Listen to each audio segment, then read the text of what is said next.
Despite claims that EVs are simpler than regular cars, repairs are often more expensive, more complex, and take longer. Even minor damage to the traction battery can result in the car being totaled out by insurers, because they're not willing to risk a repaired battery catching fire at some point in the future.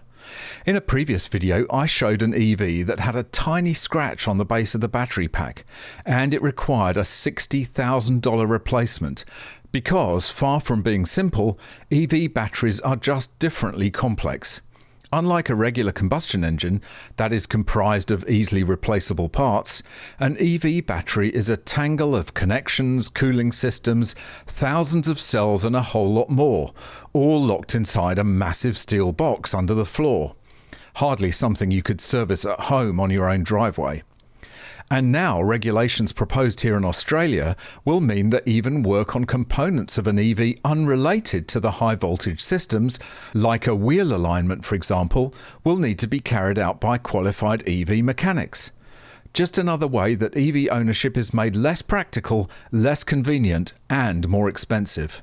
Welcome back to MGUY, British engineer and lawyer, now Sydney-based YouTuber. Please make sure you've clicked that subscribe button down below and enabled all notifications so you don't miss out on any future videos. And if you'd like to support this channel, why not buy me a coffee? Click the link in the description or scan the QR code on screen. In New South Wales, our current motor repair regulations date back to 2014, and there has been a consultation process taking place seeking feedback on the proposed 2025 replacement. But one of the main changes would be the introduction of a new electric vehicle motor mechanic certified to work on battery EVs. But the restrictions on what regular mechanics can do with EVs are becoming tougher, and this is a challenge that the EV rollout is going to cause in other countries as well. EV hybrid servicing and repairs set to cost more, take longer under new laws. New rules requiring mechanics to undergo additional training to work on EVs and hybrids, even changing a wheel, could cause a backlog of repairs and push prices up for consumers. New regulations for technicians working on electric vehicles, EVs, and hybrids in New South Wales could cause delays and see service costs rise due to a shortage of technicians meeting the new qualifications.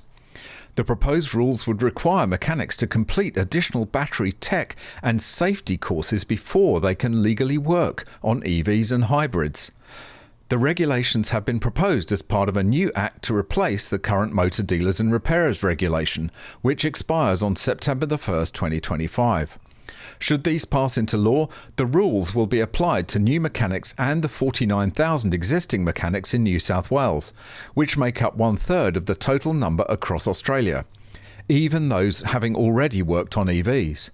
The regulations extend to technicians carrying out steering, suspension and wheel alignment work, meaning tyre fitters may also be required to take the course in order to legally perform a wheel alignment on an EV.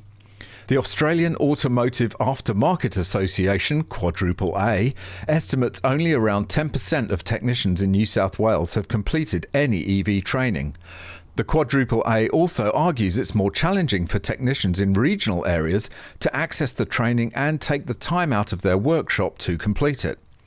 The regulations have been proposed by New South Wales Fair Trading, which provides the regulatory framework for the buying, selling and repair of motor vehicles across the state. There are around 7.4 million cars on New South Wales roads, according to Fair Trading's data. The official course is the Battery Electric Vehicle Inspection and Servicing Skill Set. It costs between $1,500 and $3,000 and takes 6 days to complete, with some education providers advertising it over a 4-day period. It's not just EV servicing and repair work affected, with hybrids, which also feature a high voltage battery, also impacted.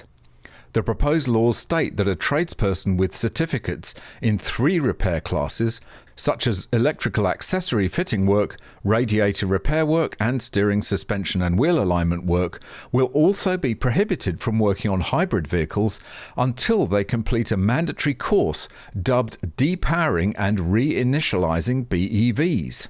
According to the AAA, the regulations, revealed in a regulatory impact statement, are deeply flawed and need to be reviewed. This is not just a workforce issue, it's a consumer issue, AAA Chief Executive Officer Stuart Charity in a statement.